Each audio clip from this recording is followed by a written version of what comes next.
Hello guys, this is CEO Denmark, your English coach. Welcome to DIC Official. Today we're going to see the negative forms of the auxiliary verbs to be and to have in the second part of our tutorial.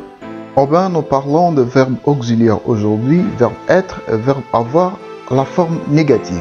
Alors si c'est votre première fois de nous suivre, n'hésitez pas à vous abonner et activer la cloche de notification pour ne pas rater de futures occasions. C'est parti. As usual, on the right side we have French and on the left side English.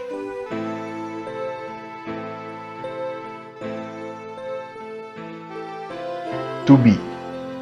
Negative form of the auxiliary verb to be is subject plus not plus am, is or are.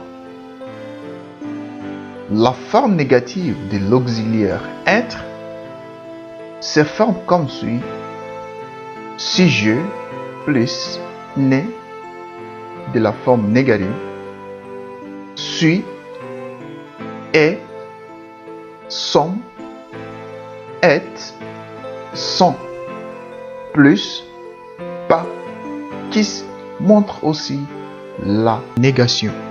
Vous allez très bien comprendre lorsqu'on va passer aux exemples. Are you ready? Let's move on. En plus, vous remarquerez que je prononçais E une seule fois pour toutes, mais ici il y en a deux. Alors je m'explique. Le premier E, c'est la deuxième personne du singulier. E, le deuxième E, avec T à la fin, c'est la troisième personne du singulier. I am not. Je ne suis pas. You are not. Tu n'es pas. He, she, or it is not. Il ou elle n'est pas. We are not. Nous ne sommes pas. You are not. Vous n'êtes pas. They are not. Ils ne sont pas.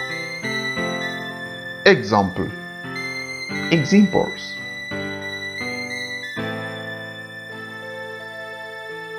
I'm not happy with that. Je ne suis pas content de cela. You are not stubborn. Tu n'es pas têtu.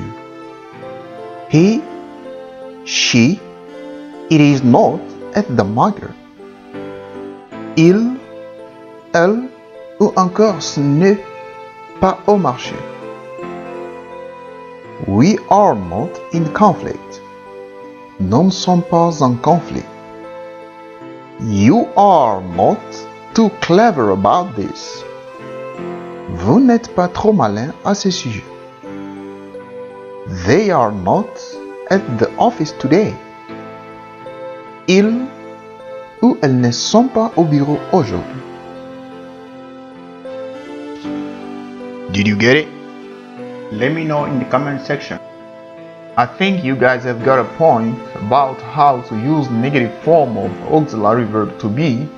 Now let's see how to use negative form of auxiliary verb to have. J'espère que vous avez très bien compris comment on utilise la forme négative du verbe être. Et maintenant, nous allons voir la forme négative du verbe avoir. To have. Avoir. I do not have. Je n'ai pas. You do not have. Tu n'as pas. He does not have. She does not have, or it does not have. Il n'a pas. Elle n'a pas. We do not have. Nous n'avons pas. You do not have. Vous n'avez pas. They do not have. Ils n'ont pas ou elles n'ont pas. Examples. Exemple. I do not have a pen. Je n'ai pas de stylo. You do not have a phone. Tu n'as pas de téléphone. He does not have any siblings. She does not have any siblings. Il ou elle n'a pas de frère ou sœur. We do not have enough time. Nous n'avons pas assez de temps. You do not have a car. Vous n'avez pas de voiture. They do not have any food. Ils ou elles n'ont pas de nourriture. Notice, don't have is a contraction of do not have and is more commonly used in spoken and formal written English. Do not have is more formal and is often used in a formal writing or in situations where one wants to be more precise or emphatic in the language. Exemple. En parlant l'anglais, tu peux dire I don't have a pen au lieu de dire I do not have a pen. Si c'est dans une situation informelle, d'une manière informelle. Mais si c'est pour écrire dans un document officiel, là il faut utiliser I do not have a pen. Alors en parlant, on dit I don't have a pen. You don't have a phone au lieu de dire you do not have a phone. En parlant, on dit I don't have a phone.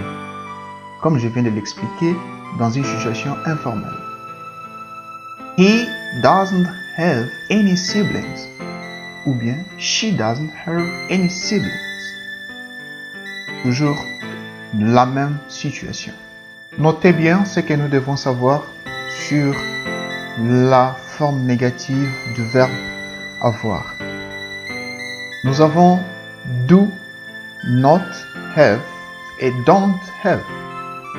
C'est quoi la différence entre les deux? Les deux expressions sont grammaticalement correctes.